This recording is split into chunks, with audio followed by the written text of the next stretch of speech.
तो last class में हमने क्या देख लिया था, लास्ट पॉइंट पे, कि डिफरेंट टाइप्स ऑफ ऑक्साइड देख लिए थे, कि इसके आगे भी कुछ देखा था। हमने एम्फोटेरिक ऑक्साइड, एसिडिक ऑक्साइड, ये सब तो देख ही लिए थे। ठीक है, तो मेटल क्या करते हैं, reaction of metal with water, reaction of metal with water.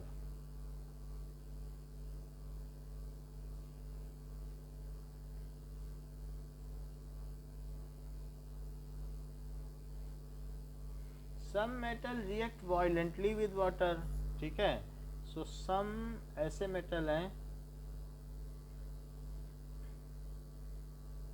Reacts violently, यानी बहुत तेजी से रिएक्शन करते हैं, aggressively, with water,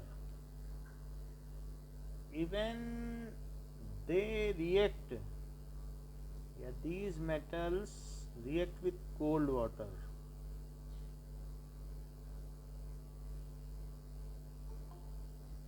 with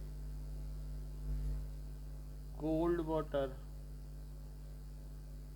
example के तौर पर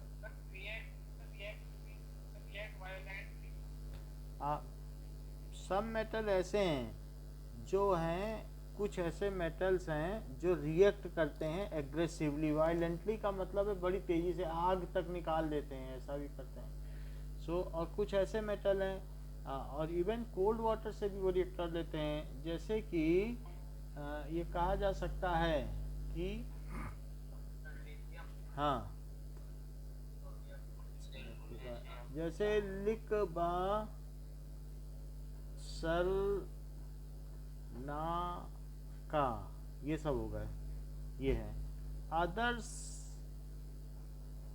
रिएक्ट विद वार्म वाटर,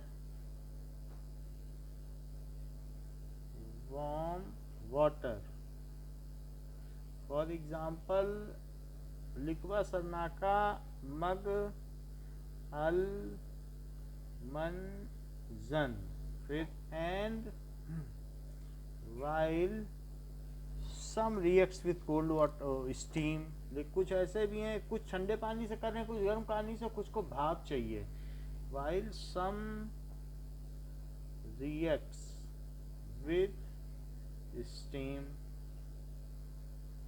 तो स्टीम से कर रहे हैं, जैसे कि लिकबा सरनाका मगल मंजन कर, फी कड को नी, और तीन भी कर लेता है, सन पी लेट भी करेगा, इसके आगे नहीं होगा।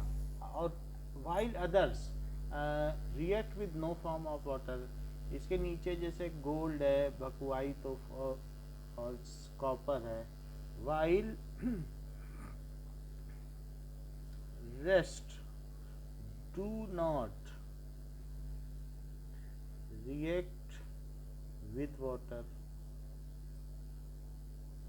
जैसे लोहे में भी हमने देखा है कि अगर गर्म लोहे में पानी डालो तो क्या होता है, वहाँ गड्ढा पड़ जाता है, तवे पे पानी डालो, तो इस तरीके से इनकी रिएक्शन होती है। तो यहाँ पर metal, how metal reacts with water, यहाँ पर हम ये बात कह रहे हैं। So metal with water gives metal oxide plus hydrogen, जैसे कि फिर मेटल ऑक्साइड आगे क्या करेगा, metal oxide plus water gives metal hydroxide.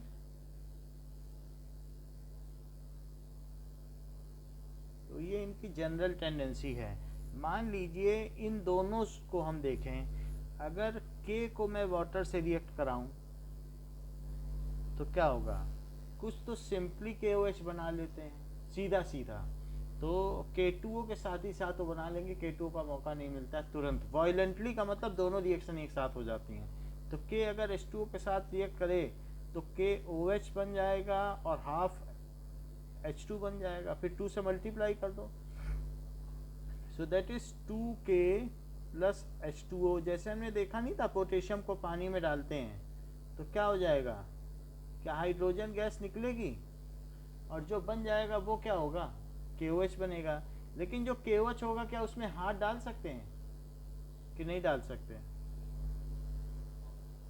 क्योंकि स्ट्रॉन्ग एल्कली है तो आग तो लगाएगा ही लगाएगा, जो बनाएगा वो भी स्ट्रॉन्ग एल्कली है, तो इसलिए उसमें भी हाथ नहीं डाल सकते। सोडियम भी इसी तरीके से काम करता है कि सोडियम अगर H2O से रिएक्ट करे तो ये NaOH बना ले और H2 बना ले, बाकी रिएक्शन को हम बैलेंस कर सकते हैं। सो इट इज़ बैलेंसिंग, जैसे हमने ऊपर किया था, तो साथ ही साथ दोनों कर रहा है।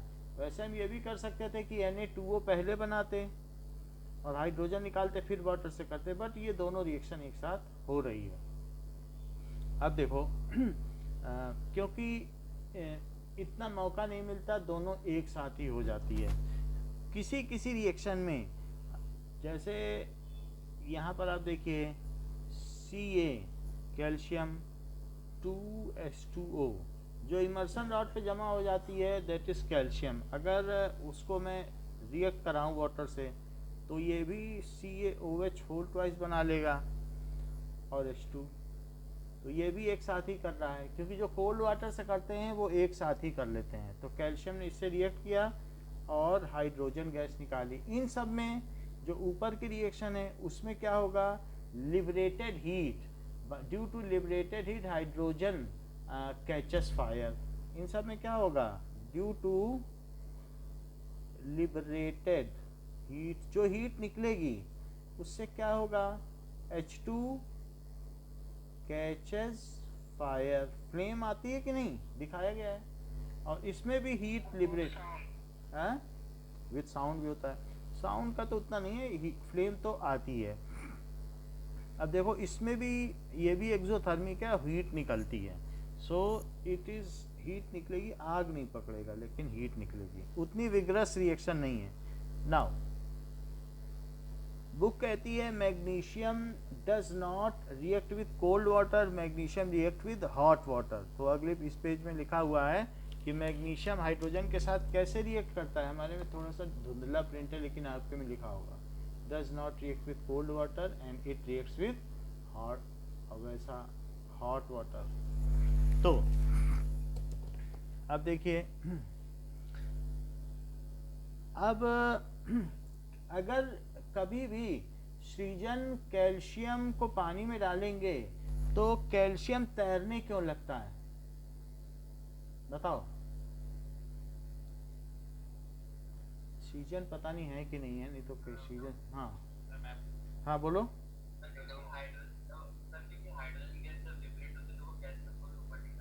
हाँ, when calcium is put in water, just उसी के ऊपर का सेंटेंस है, put in water then released H2, जो released H2 है sticks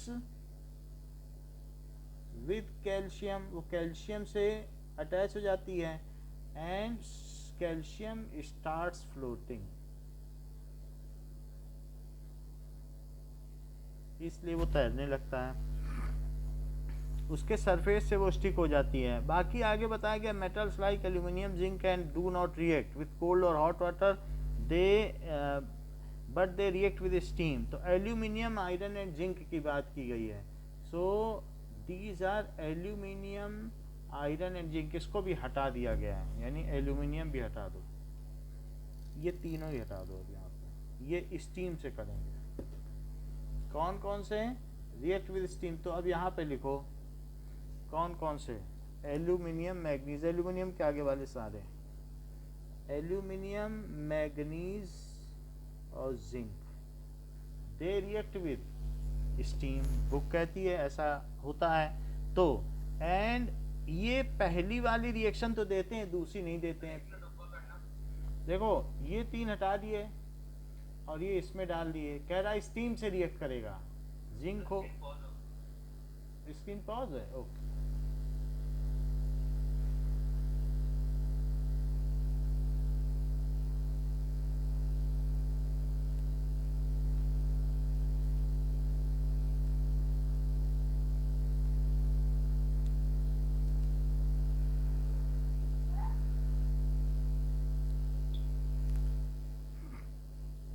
अब देखो कि जो क्या एम एन लिखो, एम एन, एम जी नहीं, एम एन। अब देखो कि जो स्टीम से रिएक्ट करेंगे वो ये वाली रिएक्शन तो देंगे, बट ये नहीं देंगे, दूसरी वाली वो हाइड्रोक्साइड नहीं बनाएंगे, ये देंगे। So those metal which reacts with steam forms only metal oxide. Those metals which reacts with steam forms metal oxide only, यानी फर्स्ट रिएक्शन देंगे, सेकंड नहीं देंगे। मेटल ऑक्साइड के आगे हाइड्रोक्साइड नहीं बनाएंगे, यहीं तक देंगे, क्योंकि वो स्टीम से रिएक्ट कर रहे हैं। तो बोलो, अब जैसे स्टीम से लिखा ना, ये सारे reacts with steam, reacts with steam पूरा लिस्ट है।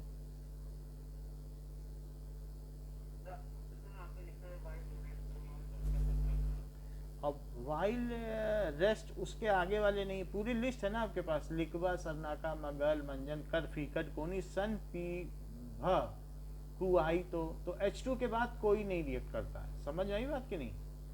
H2 के आगे वो सीरीज आपको एक बता दी ना, कौन सी है कि लिक, बा, सर, नाका, मग, अल, मन, जन, कर, फी, कड, को, नी, सन, पी, भ, कु, आई। तो फिर इसके बाद फे, गाग, बर्तो, पट का लॉफ।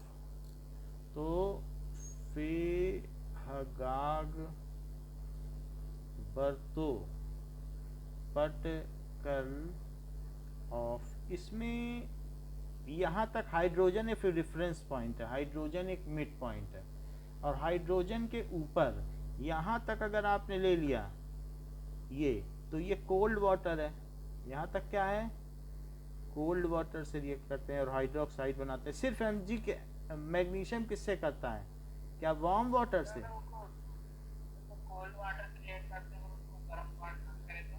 वो कर ही लेंगे, वो तो और अच्छे से करेंगे। मतलब अच्छे से तो नहीं करेंगे, क्योंकि उन्हें हीट रिलीज करनी है। अगर कोई चीज़ हीट रिलीज करना चाहता है तो उसको क्या करो, जितने ठंडक में रखोगे तब उतना अच्छा रहेगा, वो उतनी हीट रिलीज करेगा, क्योंकि हीट एब्जॉर्ब होनी चाहिए ना कहीं पे, पहले ही बाहर गर्म है। तो ऐसी स्थिति में जब आप चूने को मिलाते हो घर में पुताई के लिए, तो क्या कहता है, ठंडा पानी ले आओ या फ्रिज से बर्फ ले आओ, तो नहीं तो हीट एब्जॉर्ब नहीं होगी ना, पहले से खौलते पानी में रखोगे तो वो हीट कैसे एब्जॉर्ब होगी, बोलो। तो इस ये जो भी है कि हीट एब्जॉर्ब करने के लिए ऐसा किया जाता है ना। अब देखें आगे की,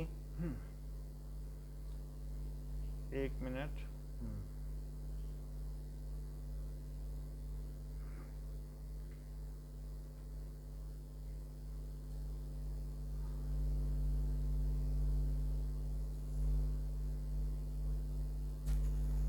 Reaction of calcium oxide with water.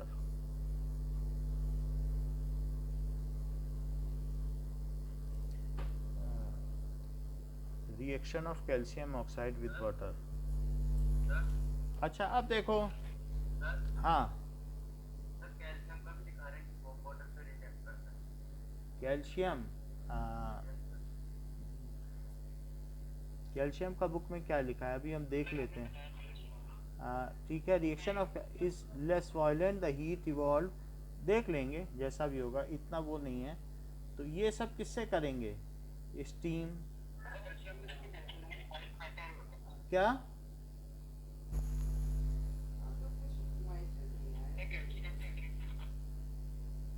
एक minute, reaction of calcium oxide with water. चलिए इतनी बात तो हमने बता दी, और इसके आगे के जो हैं वो क्या करते हैं कि वो रिएक्ट नहीं करते। जैसे ये देखो,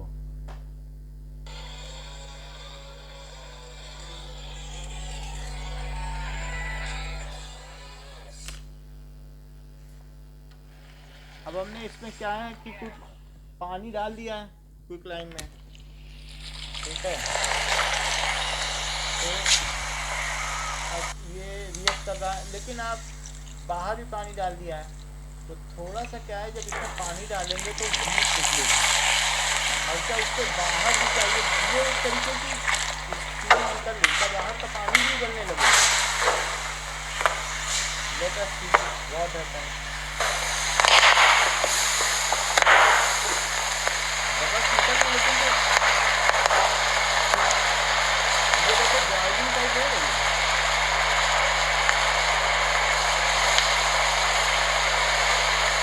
तो ऐसा लग रहा है इसको जैसे बॉइल कर रहा है, बॉइल कर रहा हूँ, तो ये करनी चाहिए इस समय। और बाहर का पानी भी अभी थोड़ी देर में उबलने लगेगा। तो इस तरीके से इट इज वेरी, ये जो हीट लिबरेटिंग है, हीट लिबरेट होती है। समझ में आई बात कि नहीं ना? अब देखो, जहाँ तक बात है कि कैल्शियम किससे रिएक्ट करता है वो हम बता देते हैं। Calcium reacts with hot water और cold water. According to NCERT, the reaction of calcium with water is less violent. The heat evolved is not sufficient for the hydrogen to catch fire. Calcium starts floating because the bubbles of hydrogen gas form stick to the surface of the metal. Magnesium does not. Hot water कर लो, hot water है, उतना कोई मतलब वैसा नहीं है इसमें distinct line किससे होगा, तो हॉट का वार्म वाटर कर लो, ये वार्म वाटर हो गया। अच्छा, इसके आगे कौन कौन से हैं? क्या ये कॉपर हो गए, कुछ तो इसमें नॉन मेटल हैं, फिर आगे का देखो मरकरी हो गया, और कौन सा हो गया, सिल्वर हो गया ये, और प्लेटिनम हो गया, और ये हो गया। ये सारे जो हैं ये किसी भी वाटर से रिएक्ट नहीं करते। बात समझ में आ गई? They do not react with any kind of water, ना तो स्टीम से करेंगे, ना कोल्ड वाटर से, ना हॉट वाटर से। अब हम देखें तो इसकी वजह से ये एक्टिविटी सीरीज है जिसको कि और महत्वपूर्ण है, so it makes it important. Now we will see, बोलो, कोल्ड वाले यहाँ तक करना, सोडियम तक, सोडियम से आग लग जाती है। ये दोनों वार्म वाटर हो गए, बाकी आगे के ये सब स्टीम से हो गए। बोलो, अब जैसा इन्होंने बताया नेट में, हमने भी नेट में देखा तो हॉट वाटर ही दिखा रहा है, तो हमने हॉट लिख दिया। चलो, जिसमें है तो आप किसी न किसी में देख लेना, इसीलिए मैंने कहा डिस्टिंक्ट लाइनिंग नहीं है, कहीं न कुछ और लिखा है, कहीं कुछ और लिखा है, उससे कोई खास मतलब नहीं, आपसे कोई पूछने नहीं जा रहा है। बट एक याद कुछ नहीं करना ना आपको, ये लिखबा सरनाका मगल मंजन पहले पता था, अब क्या कितनी बार याद करोगे? फर्स्ट चैप्टर में याद कर लिया, पिछले चैप्टर में याद करा दिया, अभी भी याद करना बाकी रह गया क्या? क्या याद ही करते रहोगे? फिर आगे कब बढ़ेंगे? तो ये चीज हो गया ना, वो लिखाया है ना निमोनिक्स इसकी, अभी पिछले में भी बताई थी। सो दैट इज, हम इसमें देखेंगे कि अब जो आगे वाले हैं जैसे एल्यूमिनियम है, ये सब कैसे रिएक्ट करते हैं, आयरन कैसे रिएक्ट करते हैं। सो आगे के मेटल अगर वाटर से रिएक्ट करेंगे then they form Al2O3 plus H2, ये हाइड्रोजन रिलीज करते हैं और ऑक्साइड बना देते हैं, दैट इज एल्यूमिनियम ऑक्साइड है, या इसे एल्यूमिना भी कहते हैं, एल्यूमिनियम ऑक्साइड। क्या एल्यूमिनियम के बर्तन में सब्जी बनती है क्या? जब शादी बारात होती है सब एल्यूमिनियम के तो होते हैं, हल्के हल्के, तो क्या उस पर एक एल्यूमिना की कोटिंग चढ़ जाती है जो उसका लश्चर ले लेती है एल्यूमिना। वैसे एल्यूमिनियम वो बहुत चमकदार होता है, सिल्वर फॉइल देखो वो कितनी चमकदार है, और एल्यूमिनियम के जो शादी बारात में बर्तन आते हैं उनकी चमक देखो, वो ज्यादा चमकदार है कि सिल्वर फॉइल? सिल्वर फॉइल भी एल्यूमिनियम की है, या किसी मेडिसिन के रैपर देख लो, उसकी शाइनिंग आप देख लो, तो जो मेडिसिन का रैपर है वो चमकता है क्या? और क्या इतना ही तेजी से वो बर्तन चमकते हैं? बताइए। बर्तन तो नहीं चमकते हैं, तो उनकी लश्कर कहाँ गई? क्योंकि उसमें जब पानी गर्म किया गया सब्जी बनाते समय, तो क्या एल्यूमिना की कोटिंग चढ़ गई जो कि लश्चरलेस है? बताओ, किसकी कोटिंग चढ़ गई? और ये जो एल्यूमिना की कोटिंग चढ़ गई, ये एक तरीके का उसका टार्निश है। ये क्या है? ये एक तरीके की एल्यूमिनियम रस्ट है या टार्निश है। ऑक्साइड किसी का बन जाता है तो क्या उसे टार्निश होना कहते हैं, कोरोजन कहते हैं। लेकिन कभी आपने सोचा है कि एल्यूमिनियम के बर्तन में जब दाल पकाई जाती है तो एल्यूमिनियम का मेल्टिंग पॉइंट 1500 डिग्री सेल्सियस है, और ये गैस जिस पे दाल पकाई जा रही बर्नर पे चढ़ाया जाता है शादी बारात में, तो उसका 3000 डिग्री सेल्सियस है। तो ये दाल इसमें से पिघल के इसमें चू क्यों नहीं जाती, गिर क्यों नहीं जाती? ये कई बार आपके मन में ख्याल आया है कि इस तरीके से? हाँ बोलो। ये ठीक कह रहे हैं अमित कि एल्यूमिनियम का जो मेल्टिंग पॉइंट है 1500 डिग्री है, और जो हमारे बर्नर का इनकैंडिसेंसी टेम्परेचर 3000 डिग्री है, फिर भी ये इसमें से पिघल के इसमें इसलिए नहीं गिर जाती क्योंकि इस पे एक एल्यूमिना की कोटिंग लग चुकी है, और जिसका खुद का टेम्परेचर, इसके ऊपर जो कोटिंग चढ़ी है वो 3300 डिग्री सेल्सियस उसका मेल्टिंग पॉइंट है। तो ये Al2O3 जो इसके ऊपर इसकी पहली लेयर बन गई ना इसकी, ये इसकी रक्षक होती है। It protect it's from further corrosion. So the oxide layer formed over alumina, ये स्टीम से रिएक्ट किया कि नहीं? सब्जी पकेगी, कुछ बनेगी, तो क्या स्टीम नहीं निकलेगा? और उस स्टीम से जो एक कोटिंग चढ़ी, या ऑक्सीजन की प्रेजेंस में भी ये कोटिंग थोड़ी बहुत तो चढ़ी जाती है। वैसे तो फॉइल इतनी जल्दी ऑक्साइड लेयर नहीं लेती, हमारे घर में भी सिल्वर फॉइल है, खोल के रख दो तो जल्दी चमक नहीं जाती। लेकिन अगर स्टीम से रिएक्ट कर जाए, उसमें ब्रेड है, ब्रेड पकौड़ा रख दो, तो अंदर वाली लेयर बिल्कुल टार्निश नहीं हो जाती है जिसमें से स्टीम निकलता है। बोलो, कभी रैपर खोल के देखना है वो जो सिल्वर फॉइल का। तो ये जो होती है, why this layer, so when aluminium reacts with water it forms a coating of alumina, वो किस में कन्वर्ट कर जाता है। लेकिन पूरी तरीके से एल्यूमिनियम में रस्ट कभी क्यों नहीं लगती, बताइए? इंपॉर्टेंट क्वेश्चन है, 2 मार्क्स का पूछा जाता है। सो व्हेन एल्यूमिनियम, ये क्या करेगा? रिएक्ट्स विद वाटर या स्टीम। किससे रिएक्ट करता है ये? क्या ये स्टीम है? पानी से सीधा रिएक्ट भी नहीं करता है। Reacts with steam, then a coating of Al2O3 alumina की फॉर्म होती है। Alumina is formed over it. Himanshu, ये कोटिंग इसे क्या करती है, बताइए बताइए। Himanshu, am I audible? Himanshu, okay. It is formed which is a protective layer. वो क्या है?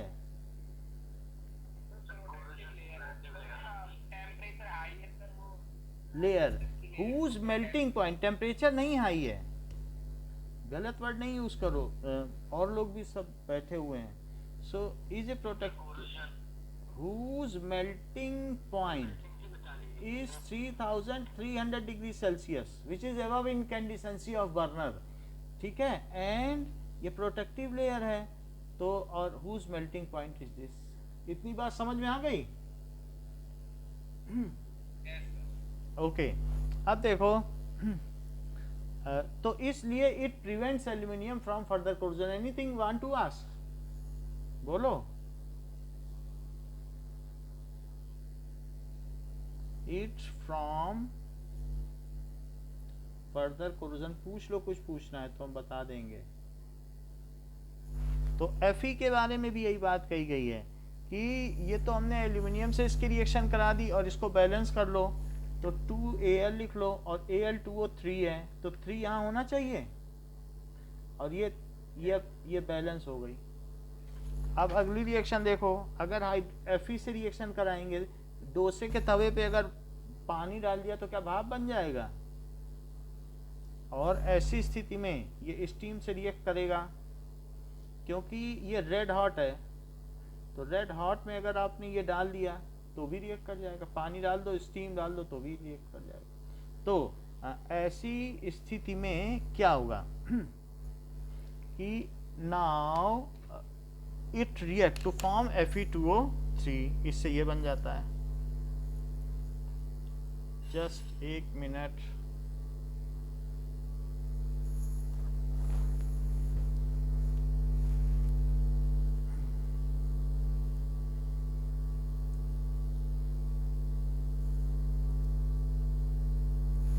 Reaction of red hot iron with water. तो ये बात हमने देखी कि अगर मान, समझ में आई बात? हमने कहा नहीं डोसे में पानी, डोसे के तवे में पानी डालो तो भी तो वही बात होती, गड्ढा नहीं पड़ जाता है। स्टीम बनानी है तो इससे स्टीम बना लो, और चाहे तो ठंडे में इसी पे स्टीम ही डाल दो, स्टीम की वो करो गड्ढा।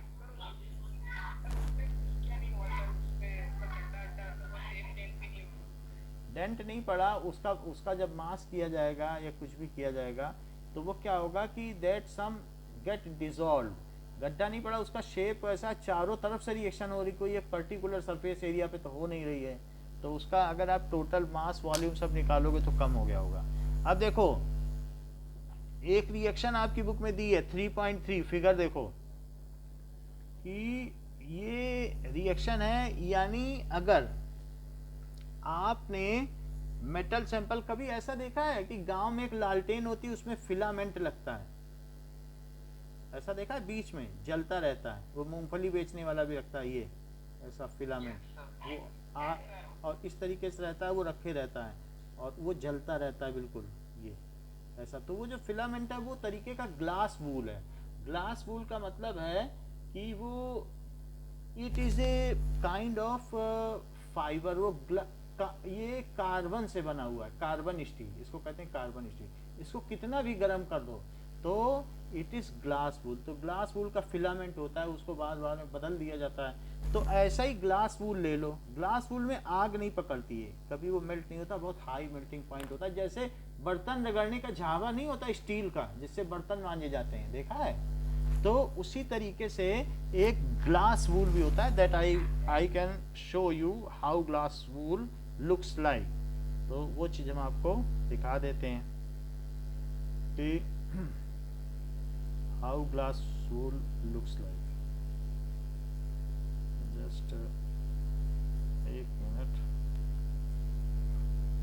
तो ये डायग्राम में बना भी है ग्लास वूल, और उसको क्यों हमने लिया है, देखिए ग्लास वूल उसमें क्यों लिया है फिगर में।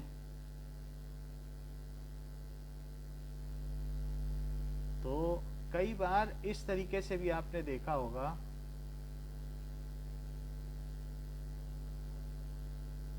ना ये इस तरीके का मटेरियल होता है ग्लास वूल। आपने कभी ऐसा हुआ टूटा फूटा फ्रिज देखा है क्या?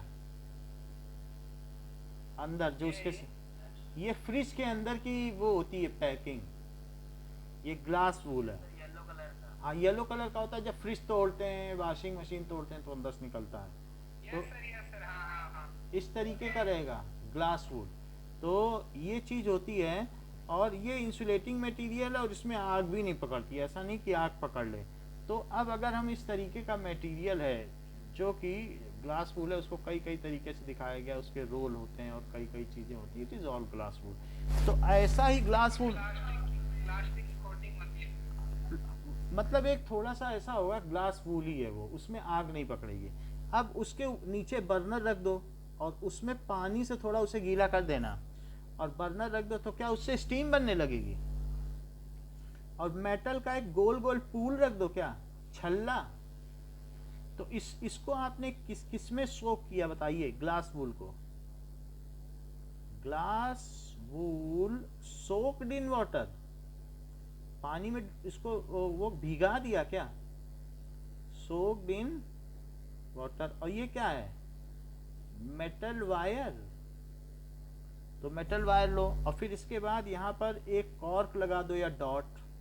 डॉट लगाने के बाद इसमें से अगर जो गैस निकले उसको अगर वाटर डिस्प्लेसमेंट मेथड से आप कलेक्ट करो तो क्या ये हाइड्रोजन हवा से हल्की होती है कि भारी, ये एटमॉस्फेयर में कहाँ रहती है, हल्की होती है। तो अगर मान लीजिए इसको आप इसमें वाटर डिस्प्लेसमेंट मेथड से कलेक्ट करेंगे तो क्या ये ऊपर चली जाएगी और वाटर धीरे धीरे नीचे आ जाएगा, यहाँ H2 गैस कलेक्ट हो जाएगी। तो ये दिखाया गया है कि the gas and ultimately if it is fill, तो फिर हम उससे दिखा सकते हैं कि जलाने पे पॉप साउंड देती है, फिर उसको उल्टा करके थंब लगा के निकाल लो और एक कोई भी स्प्लिंट, बर्निंग स्प्लिंट है जैसे अगरबत्ती का वो सींक ले आओ, इसके ऊपर जैसे ही डालोगे पॉप ऐसे साउंड आएगा और जल जाएगी। तो ये चीज दिखाई गई है। ये एक्सपेरिमेंट क्या बताता है, it shows that all mostly all metals react with, किससे रिएक्ट करते हैं, या तो वाटर से, स्टीम से तो सभी कर लेंगे, जो कोल्ड वाटर से करेगा वो भी तो स्टीम से कर ही लेगा। तो ज्यादातर मेटल में हाइड्रोजन गैस निकलती है। So this experiment shows that metal reacts with water to release H2 gas. ये क्या बताता है, metal reacts with water to release H2 gas. तो यहाँ पे ये दिखाया गया ये ग्लास वूल का होता है। अब देखो कि what happens when metal reacts with acid. अगली चीज बताई गई है कि ये हम लोगों ने पिछले चैप्टर में भी देख लिया है कि अगर एसिड से रिएक्ट करेगा तो क्या होगा। So reaction of metal with acid. अभी एक पॉइंट पीछे छूटा हुआ है, एनोडाइजिंग। एनोडाइजिंग अभी हम पढ़ेंगे, तो पहले कुछ हम ये रिएक्शन देख लें फिर एनोडाइजिंग पे आएंगे। अब देखो कि मोस्टली जो मेटल हैं वो क्या करते हैं, वो डाइल्यूट एसिड से रिएक्ट कर जाते हैं और क्या क्या बनाते हैं। हमने एसिड वाले चैप्टर में पढ़ा था कि एसिड प्लस मेटल, और अब दूसरा चैप्टर आ गया तो अब मैं क्या पढ़ रहा हूँ, है ना। मतलब पहले चैप्टर में पढ़ा था एसिड प्लस मेटल और अब क्या पढ़ रहा हूँ, मेटल प्लस एसिड, क्योंकि ये चैप्टर में मेटल महत्वपूर्ण है इसलिए मेटल पहले लिखा गया। पिछले चैप्टर में क्या था, एसिड बेसल एंड सॉल्ट में क्या एसिड मेन था, तो एसिड पहले लिखा था। तो ये जब इससे रिएक्ट करता है तो क्या बनाएगा, क्या सॉल्ट, और प्लस हाइड्रोजन गैस लिबरेट करेगा। तो फिर वहां पर भी यही काम किया जा सकता है कि मान लीजिए किसी भी इस टेस्ट ट्यूब में जिंक ले लो और इसमें डाइल्यूट HCl ले लो क्या, और डाइल्यूट HCl लेकर के इसको स्टैंड में लगा दो। तो इसको स्टैंड में अगर आपने लगा दिया और यहाँ पर डॉट लगा दीजिए, कॉर्क लगा दीजिए, और इससे जो गैस निकलती है अब आपकी मर्जी है। तो वहाँ पर पिछले चैप्टर में तो उन्होंने सोप सोल्यूशन से पास करके बबल निकाली थी और फिर बबल पर एक स्प्लिंट लगाई थी। चाहे तो इकट्ठा करना चाहो, जमा करना चाहो जमा कर लो, और नहीं तो आप सोचो कि नहीं हम जमा नहीं करेंगे, हम इसको दूसरा काम लेंगे तो दूसरा काम भी ले सकते हो। तो आप इससे टेस्टिंग कर सकते हो, कंफर्मेटरी टेस्ट। अदरवाइज यहाँ क्या दिखाया गया,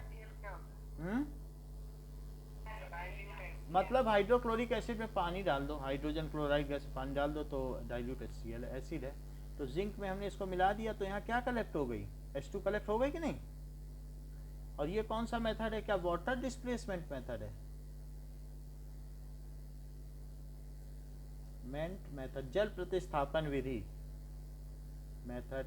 तो हमने यहाँ क्या देखा कि किसी भी एक टेस्ट ट्यूब लो, उसको स्टैंड में लगा लो, स्टैंड में से होल्डर के साथ, तो होल्डर के साथ हमने लगा लिया, होल्डर के साथ, और इसमें जिंक के ग्रेन्यूल्स ले लिए क्या, जस्ते के टुकड़े, ठीक है। जो बैटरी का ऊपरी कवर होता है वही जिंक का होता है।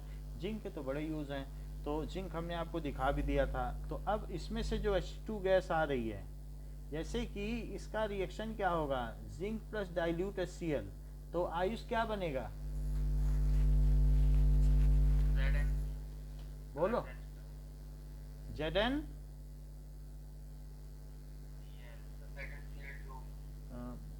प्लस H2 बताया करो आयुष, क्यों नहीं बताते हो। तो ये चीज़ बनेगी, ठीक है।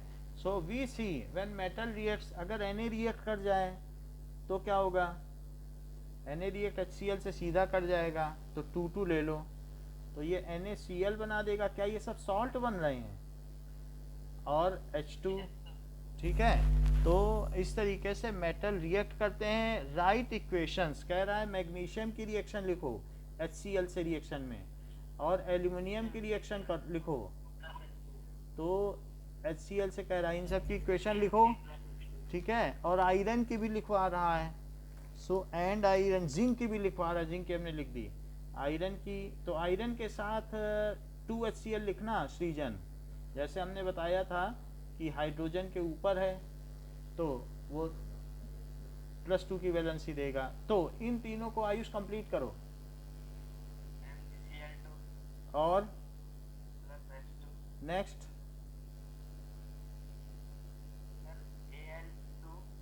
अच्छा कोई बात नहीं, प्रवीण कर देंगे। प्रवीण, हाँ बोलो। अमित कौन है, हाँ बोलो बोलो। और प्लस H2 है तो 3/2 H2 लिख दो, तो उससे क्या होगा, फिर मल्टीप्लाई कर देना 2 से। अगला बताओ, FeCl2 + H2। तो इस तरीके से ये सॉल्ट दे रहा है और सॉल्ट के साथ हाइड्रोजन गैस दे रहा है। तो metal reacts with acid to produce salt, ठीक है। अगर metal oxide, Amit, metal oxide अगर वाटर से रिएक्ट करते हैं तो क्या देते हैं, सृजन, हाँ हाइड्रोक्साइड देते हैं। और अगर मेटल ऑक्सीजन से रिएक्ट करते हैं तो क्या देते हैं,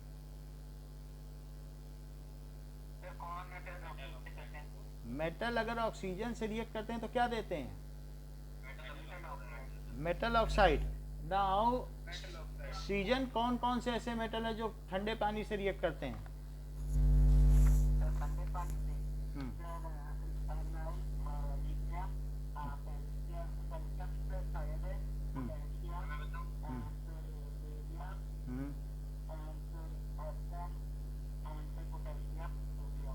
SN भी बताया क्या, SN क्यों बताया, हाँ ये सही बता रहे हैं, हाँ ये ठीक है, ये बढ़िया बता दिए। इन्होंने 5 थे, 5 ही बताए, तो फालतू के नहीं बताए इन्होंने, ये बहुत अच्छा किया। कौन से, अनीशा आर यू देयर, बताओ कौन से ऐसे 2 मेटल हैं जो वार्म वाटर से रिएक्ट करते हैं,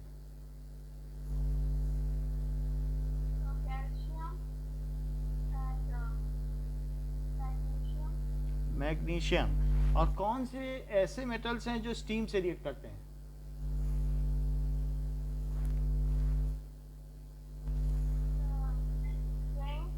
हाँ 2-3 बता दो, हाँ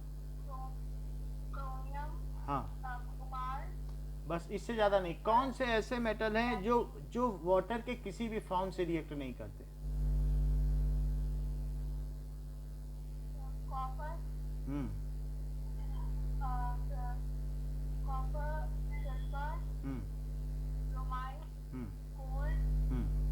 इतना ठीक है।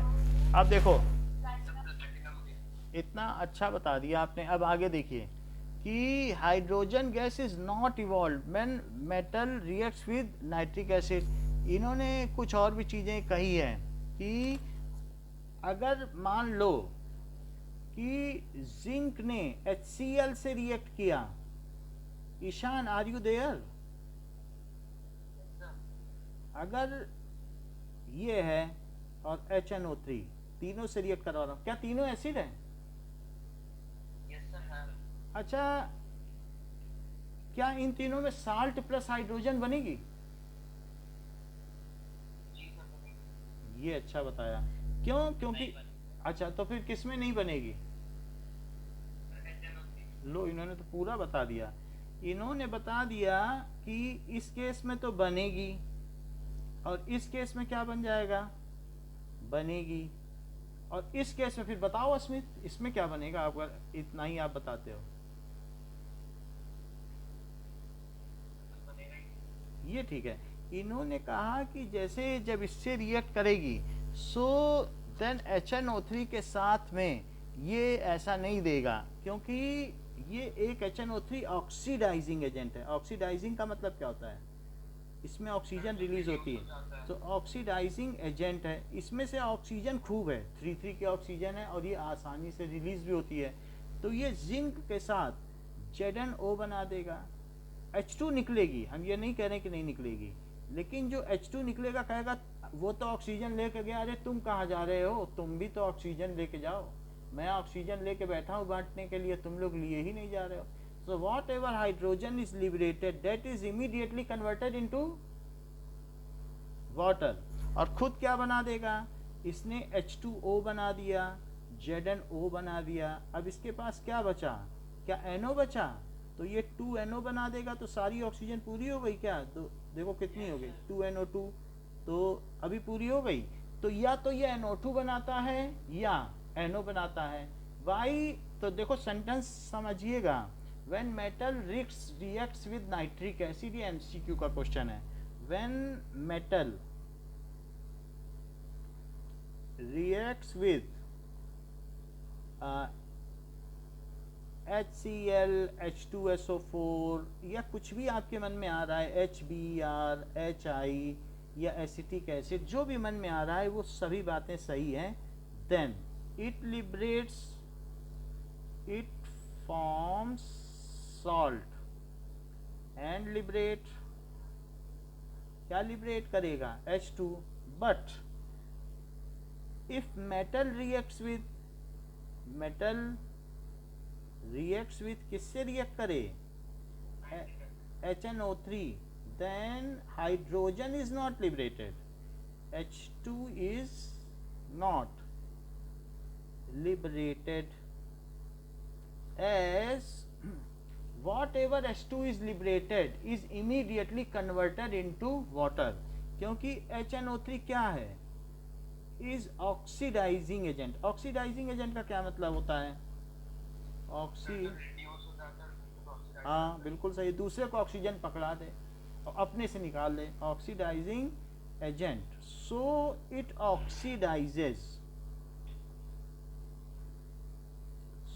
Oxidises, released H2 into water। वो क्या कर देगा? जो हाइड्रोजन रिलीज तो होगी, लेकिन वो उसे किस में कन्वर्ट कर देगा? वाटर में। क्या आप मुझे प्रांजल बता सकते हैं कि अगर जिंक को मैंने HNO3 के साथ रिएक्ट कराया तो क्या प्रोडक्ट्स बनेंगे? बताओ।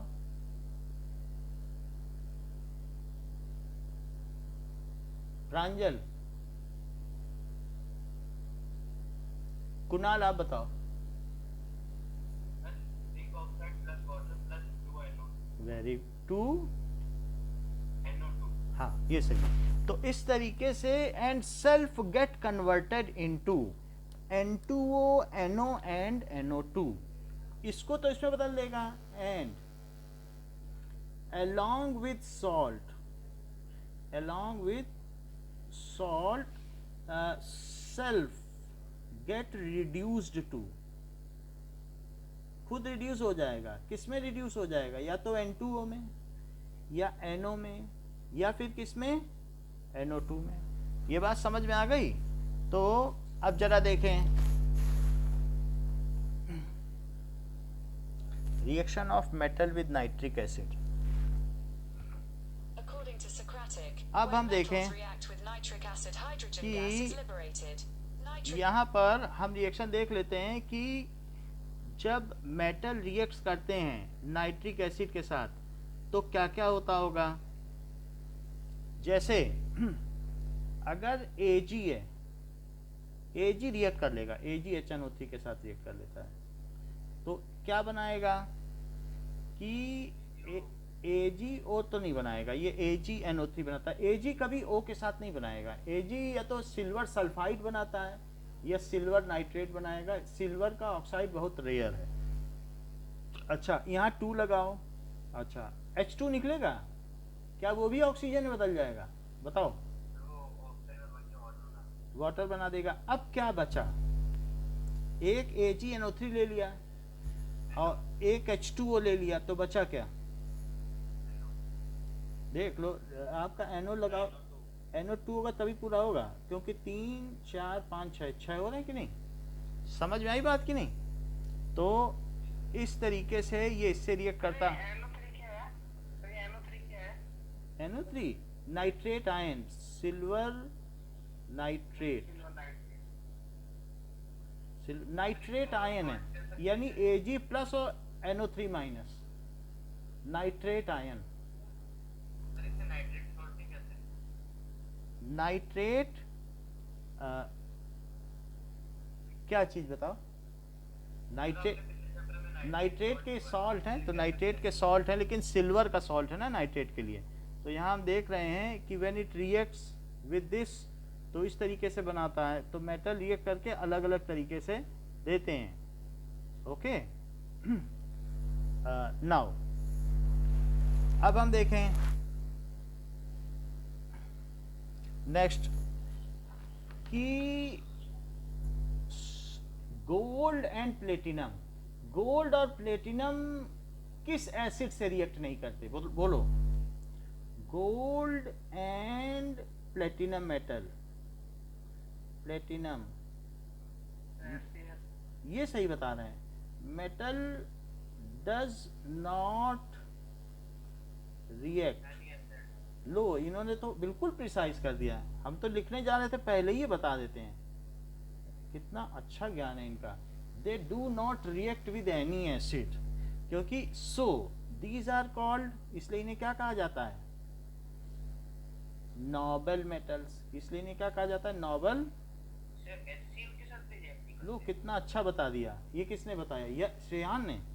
देखिए आप तब भी मतलब आप फिर भी किसी चीज के बारे में कितनी जानकारी रखते हैं कि H2SO4 के साथ भी ये रिएक्ट नहीं कर रहे हैं और HNO3 के साथ भी रिएक्ट नहीं कर रहे, क्योंकि अगली लाइन में ही लिखा है जस्ट उसके नीचे कि ये किसी, अब एक्वा रेजिया एक मिक्सचर है, वो एक तरीके का स्पेशल मिक्सचर है, इंडिविजुअली तो नहीं रिएक्ट कर रहे ना, वो अम्ल राज से करते हैं। रीजिया का मतलब राजा, तो जो अम्लों का राजा है, जो that is king of acid. Aqua regia का मतलब क्या समझते हो, हाउएवर, हाँ बोलो, magnesium and manganese react with diluted HNO3 to form H2। तो अभी हम मैग्नीशियम की भी रिएक्शन दिखा सकते हैं, और क्या दिया है, magnesium and manganese react to evolve, हाँ ये दोनों हम बता देंगे। इसके दो एक्सेप्शन भी हैं कि दो ऐसे हैं जो HNO3 से रिएक्ट करके H2 देते हैं। सो यहाँ पर हमने क्या लिखा, देखो इस सेंटेंस को ठीक करो कि सारे मेटल क्या करते हैं, when metal reacts then they liberate H2, but if metal reacts with HNO3। तो यहाँ पर एक्सेप्शन क्या है, कौन कौन से एक्सेप्शन है, मैग्नीज और मैग्नीशियम, ये मैग्नीज है, ये मैग्नीशियम, ये एक्सेप्शन है, ये दोनों H2 देंगे। सो दीज लिबरेट H2, तो ये इसकी नॉर्मल रिएक्शन हो जाएगी HNO3 के साथ। तो अभी हम लिखा देते हैं, वही होगी जो होती है। अच्छा, how ever if a mixture of, किसका मिक्सचर, HCl और HNO3 का मिक्सचर किस रेशो में लिया जाए, 3:1 is taken, then gold इसमें डिसॉल्व हो जाएगा, get dissolved in it, या रिएक्ट भी कह सकते हो, dissolved in it to form AuCl3, और हम क्लोराइड बना देगा, तो इससे रिएक्ट करता है। So this mixture is called aqua regia, king of acid. This mixture, इस मिक्सचर में लगभग सारे मेटल रिएक्ट कर जाते हैं, दो बचे थे वो भी रिएक्ट कर गए। Mixture is called aqua regia, यानी अम्ल राज। अम्ल नींबू को कहते हैं अम्ल, जो खट्टी चीज होती क्या कहते हैं उसको, अम्लीय कहते हैं। सो अम्ल। क्या आम भी जब कच्चा होता है तो खट्टा होता है? आम का अचार खाया है? उसी से आम से ही अम्ल बना है, और अम्ल राज कहते हैं।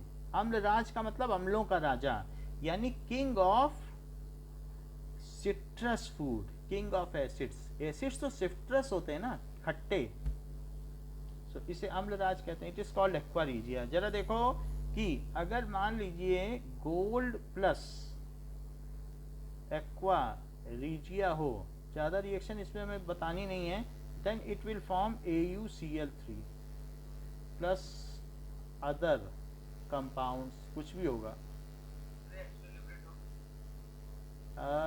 वो क्या होगा उसको ज़्यादा देखना नहीं, क्योंकि इसमें दो चीज़ें हैं, दो चीज़ों में एक HCl है और एक HNO3 है, तो वो इसके साथ डिजॉल्व कर देगा। कभी कभी आता नहीं है सुनार आपके यहाँ, कहेगा लाओ तुम्हारे जेवर धो दें, तो वो अगर इसमें डालेगा तो समझो तुम्हारा सोने का जो 20% इसमें घुल जाएगा।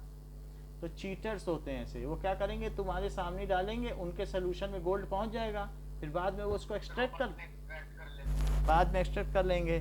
तो इस तरीके से है। अच्छा, अब यहाँ पर ये बात कही गई है कि जो दो ऊपर की रिएक्शन है, exceptions of the metal which release H2 with HNO3, वो कौन कौन से दो मेटल हैं? That is Mg plus HNO3, season बताओ, और Mn प्लस HNO3, दोनों की रिएक्शन बताओ।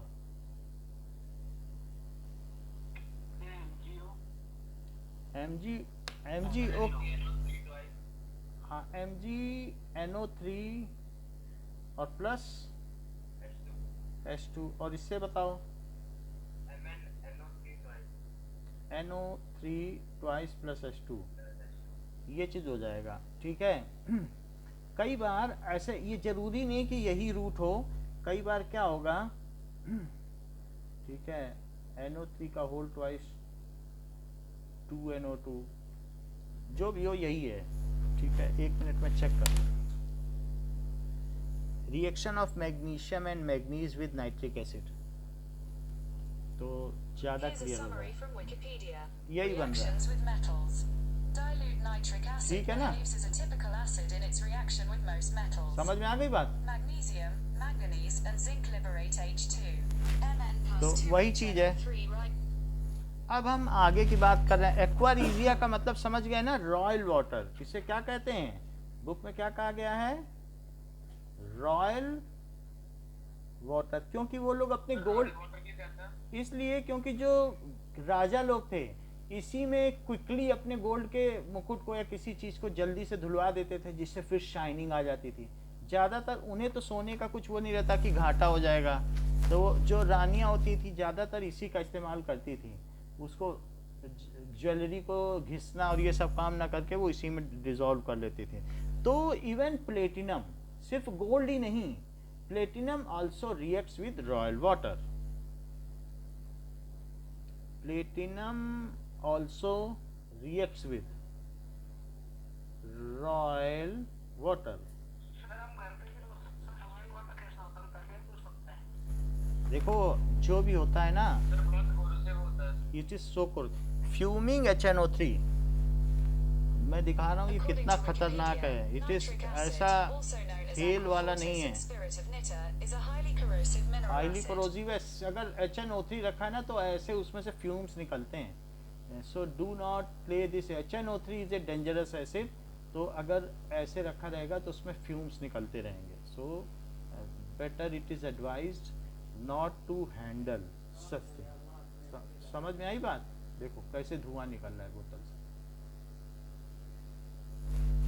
ओके, नाउ HCl का डाइल्यूट फॉर्म है, उससे तो रिएक्ट करते हैं। अभी एक चीज पीछे की बच गई है, आगे बढ़ने से पहले हम एनोडाइजिंग देख लें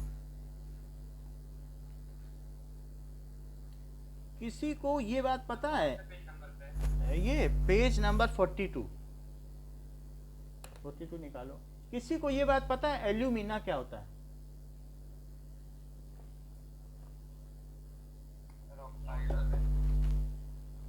क्या ये एल्यूमिनियम पे चढ़ा दें तो वो उसको रस्टिंग से बचा लेगा? बोलो। अच्छा, तो एनोडाइज्ड आर्टिकल्स हम यही करेंगे, इसको चढ़ा लेंगे और ये बचा लेगा। कभी ऐसा आपके उसमें आया है कि यानी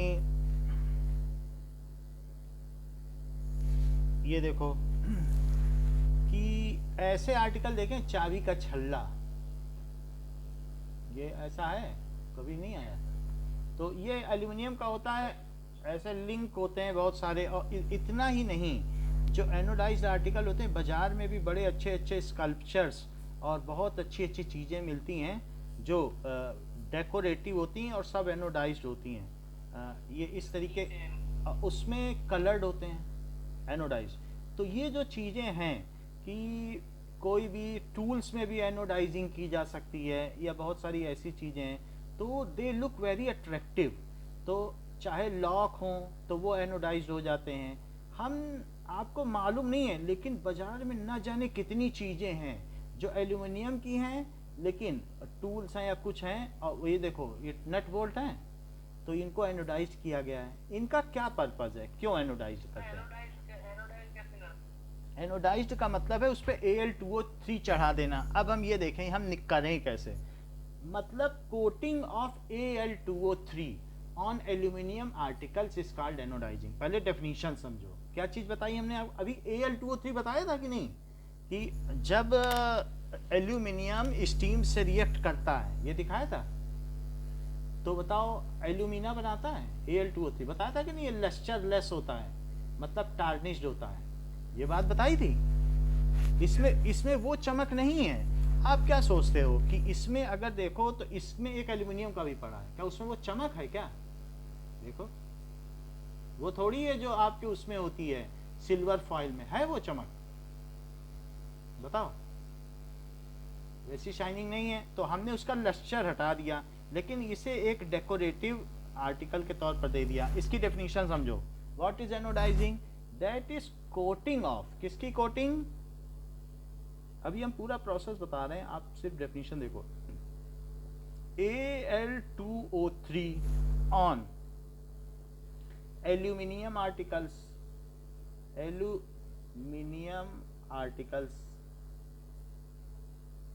to protect it from rusting. Deliberately मैं इस पे चढ़ा रहा हूं, प्रोटेक्ट इट फ्रॉम रस्टिंग, कि जिससे और रस्टिंग ना हो जाए, यूनिफॉर्मली रहे।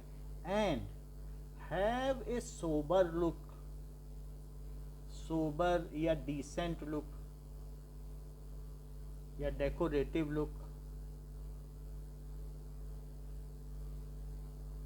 Is called anodising. ये क्या करता है? It increases the life of article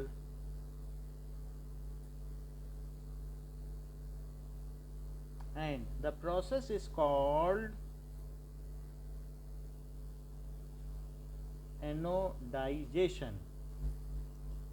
अगर कभी किसी पे जिंक चढ़ाया जाए तो क्या गैल्वेनाइजेशन कहते हैं? बताओ।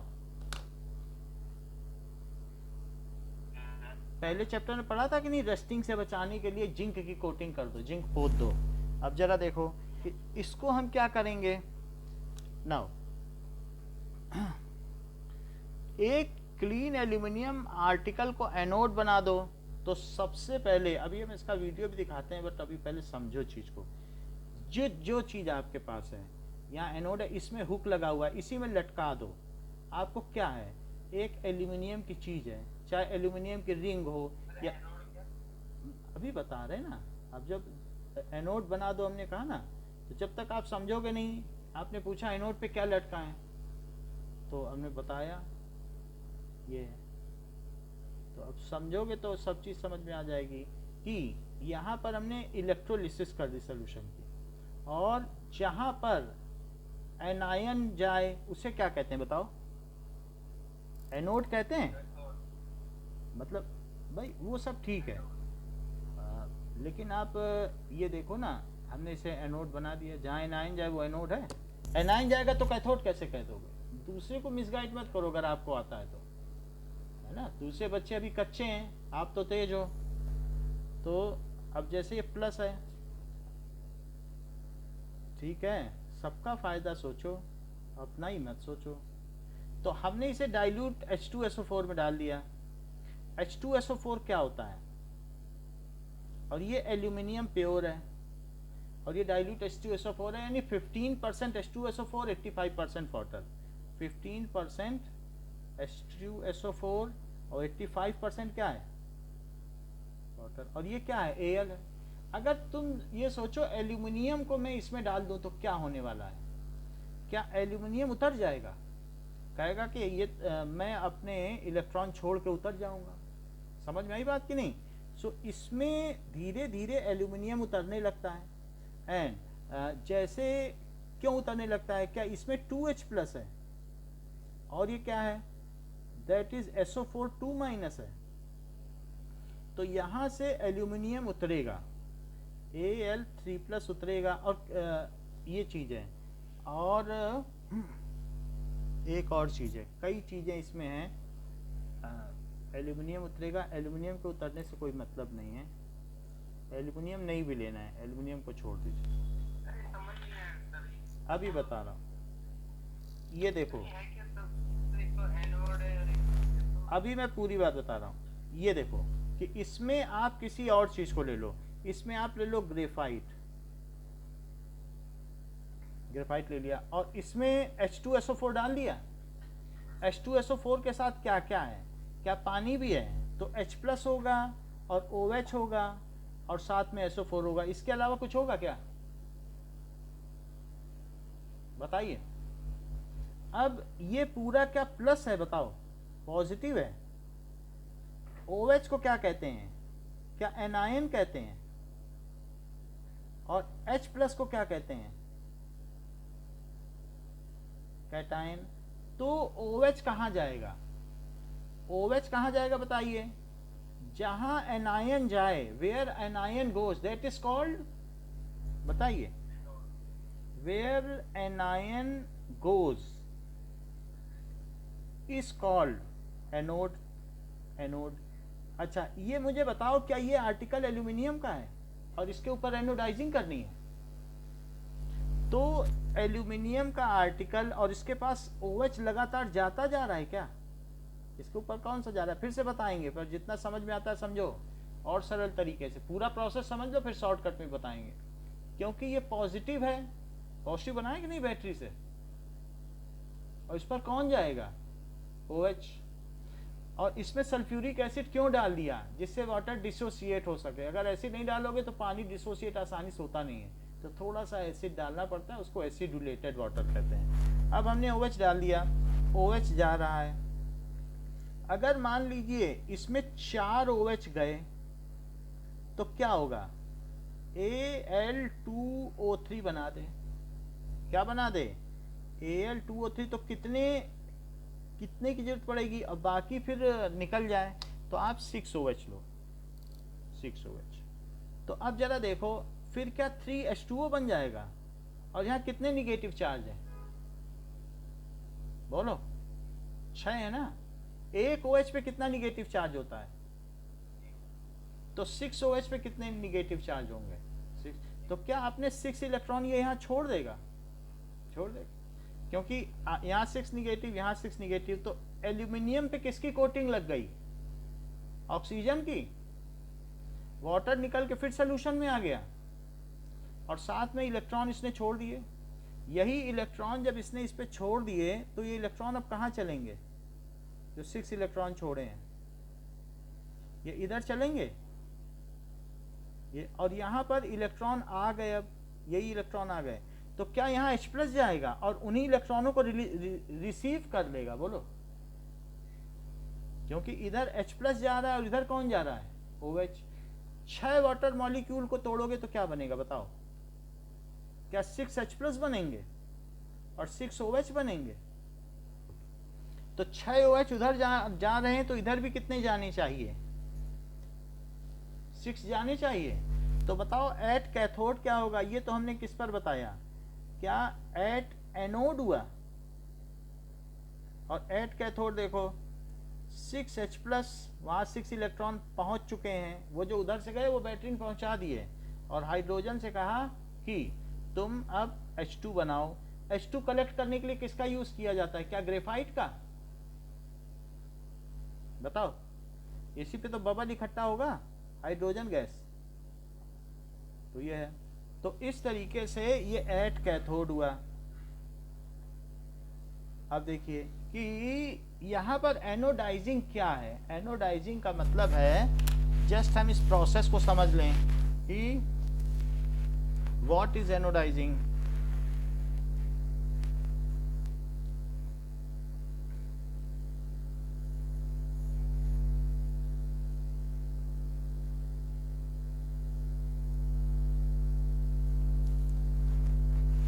Anodising, let us see the process. फिर एक बार फिर से समझ लेंगे।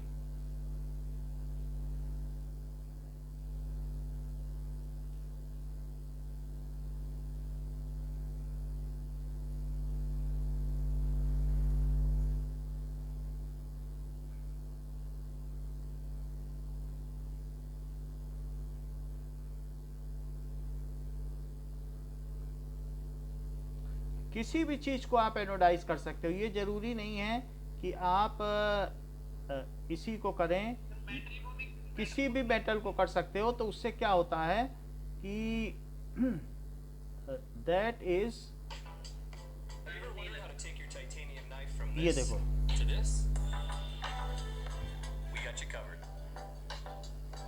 नाउ किसी को भी स्टील को भी कर सकते हो, किसी को भी। जरा देखो,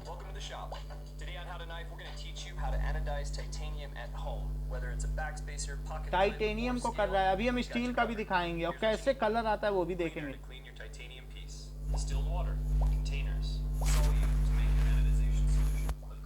किसी चीज को कर रहा है, ये टाइटेनियम को कर रहा है। टाइटेनियम है ना, हमने वायर दिखाया था आपको, तो टाइटेनियम के पीस को ये कर रहा है।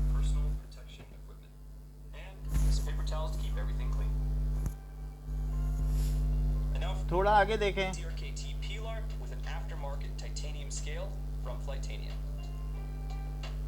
ये टाइटेनियम स्टील है।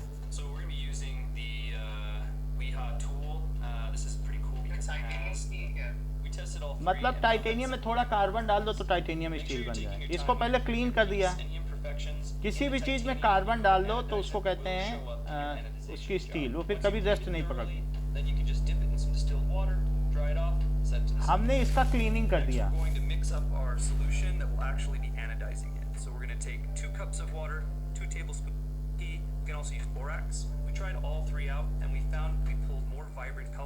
ये बोरेक्स से कर रहा है, मैं थोड़ा दूसरा बताऊं आपको। It is not so good. मैं स्टील का दिखाता हूं। Okay, let us see the anodising of steel. ये देखो, दिस इज बेटर। ये स्टील का भी कर सकते हैं। ये देखा है ऐसे हैंगर बाजार में, बताओ। ये एनोडाइज्ड एल्यूमिनियम के हैंगर हैं, लेकिन थोड़े अट्रैक्टिव लुक के हैं। कोई भी चीज़ है। एनोडाइज्ड नियोबियम, नियोबियम को एनोडाइज कर दिया। रस्टेड स्टील को अगर आप चाहें इसका रस्ट हटा के उसे एनोडाइज कर सकते हैं। तो किसी भी चीज़ को अगर हम कर देते हैं तो दैट मीन्स क्या किया गया है। कोई आपने इलेक्ट्रोलिसिस के लिए एक सेल ले लिया और उसमें सिर्फ ऑक्सीजन की लेयर चढ़ानी है। तो जब आप ऑक्सीजन की लेयर चढ़ाओगे और एनोड पर रख के, उसको क्या कहते हैं? That is called anodisation. जैसे एक स्टील की लेयर है। अब इस पे आप कलर देख रहे हो, कलर नहीं दिख रहा है कि डिफरेंट कलर्स हैं। देखा आपने? नहीं दिखा दी। फिर से देखो, जैसे इसमें से हटाया तो जैसा मर्जी वैसा कलर ला सकते हो। क्या मैंने सिर्फ इस पे ऑक्सीजन ही चढ़ाया है, एल्यूमिनियम से लेना देना नहीं है। किसी भी चीज पे ऑक्सीजन चढ़ा देना क्या एनोडाइजिंग है, और ऐसा क्या उसे एनोड पर रखकर किया जा सकता है। You can see various colours. ये देखो, अगर आप एल्यूमिनियम में करो, इसे ज़्यादा नहीं देखना है, बाकी आगे की क्लासेस का। ये देखो यहाँ पे आपने क्या किया, इसे ज़्यादा समझने की ज़रूरत नहीं है, सिर्फ इतनी बात समझ लीजिए। एल्यूमिनियम और प्लस क्या किया, H2SO4 किया, क्या सल्फ्यूरिक एसिड, या ये कह सकते हैं कि वाटर, एसिडुलेटेड वाटर। क्या ले लो आप, मेन काम किसका है, क्या सल्फ्यूरिक एसिड सिर्फ उसको कंडक्शन के लिए लिया है, and you are doing anodising with water. तो एल्यूमिनियम को करोगे तो क्या होगा, Al2O3 बन जाएगा, और साथ में क्या बन जाएगा बताइए, कि Al2O3 में यहाँ 2 ले लो और O3 है तो यहाँ 3 ले लो, क्या 3H2 बन जाएगा। और ये चीज है क्या, इलेक्ट्रोलिसिस, बोलो। और ये क्या बन गया, ये उस पर एक लेयर चढ़ गई क्या एल्यूमिना की, बताइए। यही तो एनोडाइजिंग है, इससे ज्यादा है कुछ क्या। और ये जो चीज मिली, ये कहाँ मिला, क्या एट एनोड, और H कहाँ जाएगा, कैटायन, क्या एट कैथोड, बोलो। सो इफ एनी आर्टिकल, किसी भी आर्टिकल पर हम क्या कर दें, coating of oxide protective layer. ऐसा ना कर देना कि ऑक्सीजन सब पे चढ़ाने लग गए और आप आयरन पे भी चढ़ाने लग गए। आयरन के लिए तो कोई प्रोटेक्टिव लेयर नहीं है। किसके लिए प्रोटेक्टिव है, क्या मैग्नीशियम के लिए है, तो हाँ है। मैग्नीशियम में अगर MgO बना दो तो क्या वो उसकी प्रोटेक्टिव लेयर है, बताओ। एल्यूमिनियम पे चढ़ा दो तो क्या प्रोटेक्टिव लेयर है, टाइटेनियम पे चढ़ा दो तो प्रोटेक्टिव लेयर है। उस चीज का एक डिसेंट लुक आ जाता है, अलग अलग कलर आ जाते हैं, क्योंकि ऑक्सीजन की वजह से कलर भी डेवलप हो जाता है। जैसे अभी आपने देखा था स्टील के केस में कि नहीं,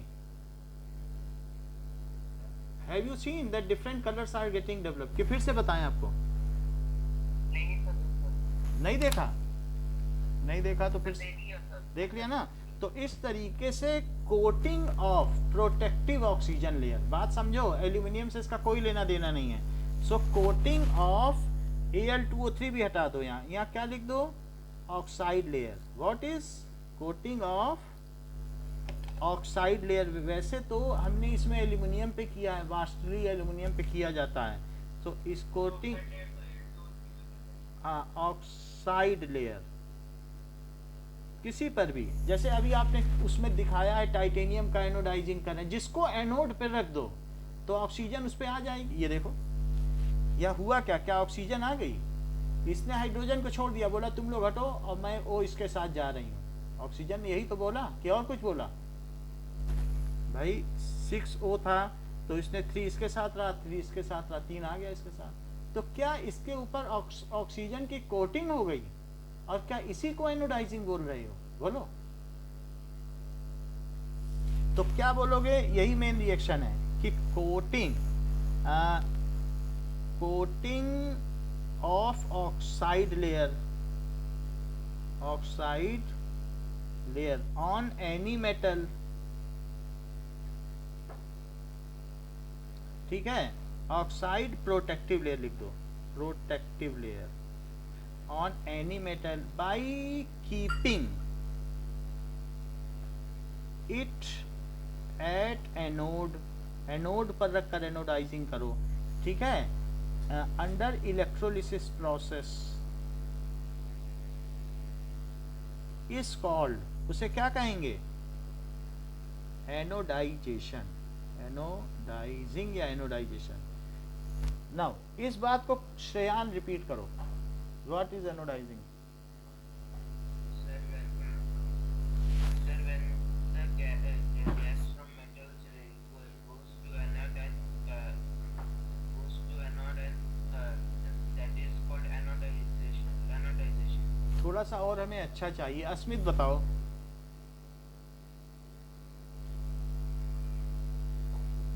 Asmit, are you there? Ishaan, बोलो। Sir, the coating of layer of oxygen on some metals protect them from further corrosion is known as anodizing by keeping those metals at anode. बहुत अच्छा बताया। ठीक है, इन एसिडुलेटेड वाटर सोल्यूशन, ठीक है, कीपिंग इट एट एनोड इन, कैसे पानी में, एसिडुलेटेड, एसिडुलेटेड समझते हो, थोड़ा सा एसिड मिला दो, वाटर सोल्यूशन। एसिडुलेटेड का मतलब क्या है कि थोड़ा सा एसिड मिला दो, कोई भी मिला दो जिससे पानी टूट जाए, क्योंकि वाटर की डिसोसिएशन अच्छी नहीं है ना, तो थोड़ा सा कुछ HCl डाल दो, HNO3 डाल दो, H2SO4 कुछ भी डाल दो, ठीक है। अच्छा, इन्होंने बोला ऑक्सीजन लेयर, ऑक्सीजन भी नहीं बोलना, ऑक्साइड बोलो, क्योंकि यहाँ पर O माइनस में है, 2 माइनस में, और ये 3 प्लस में है, तो मैंने किसकी लेयर लगाई, क्या ऑक्साइड की, बोलो समझ में आई बात कि नहीं।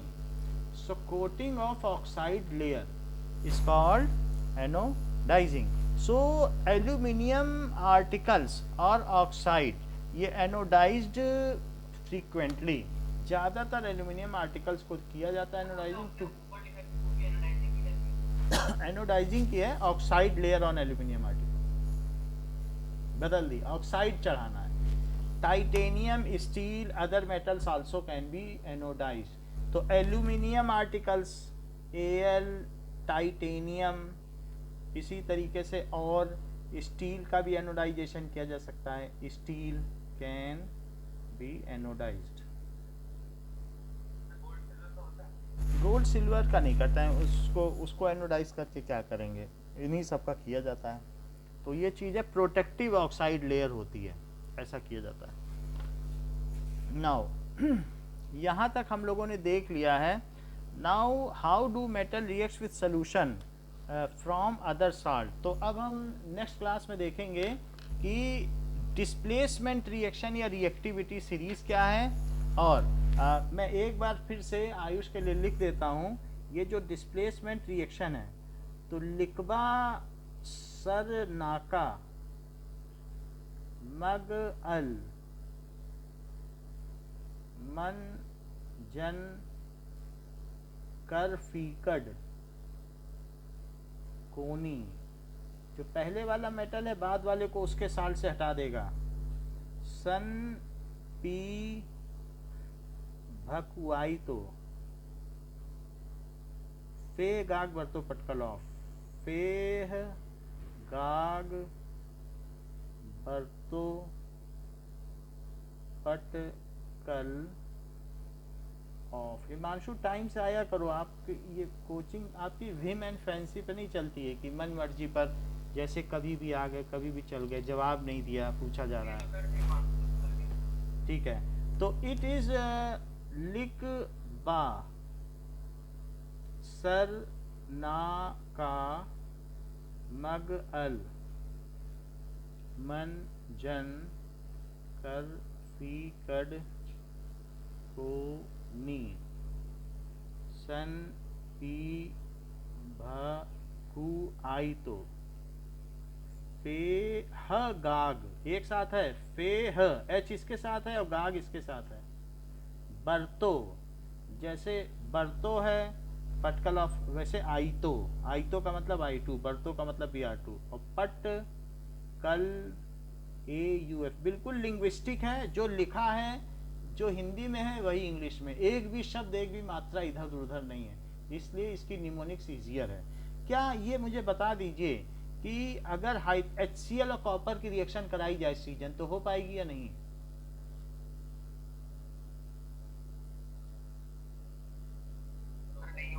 नहीं हो पाएगी, क्योंकि कॉपर उसके बाद है। तो हमेशा HCl में से हाइड्रोजन कौन डिस्प्लेस कर सकता है? उसके पहले वाले, और बाद वाले नहीं कर पाएंगे। HCl की किस, copper chloride, that is HCl। यहाँ पर अगर जो आपने ये किस बेसिस पर आपने कहा, this shows that copper does not react with HCl, पढ़ा last line, this shows that copper, मतलब कॉपर की रिएक्शन किससे नहीं होती है, बताओ क्यों नहीं होती है? क्योंकि वो उसके बाद पड़ता है। तो देयर आर अदर थिंग्स जिससे वो रिएक्ट करेगा, there are other routes also, वो रूट्स हम आपको बताएंगे कि CuCl2 कैसे बनाया जाए। लेकिन अगर हम सिंपली रिएक्शन, बोलो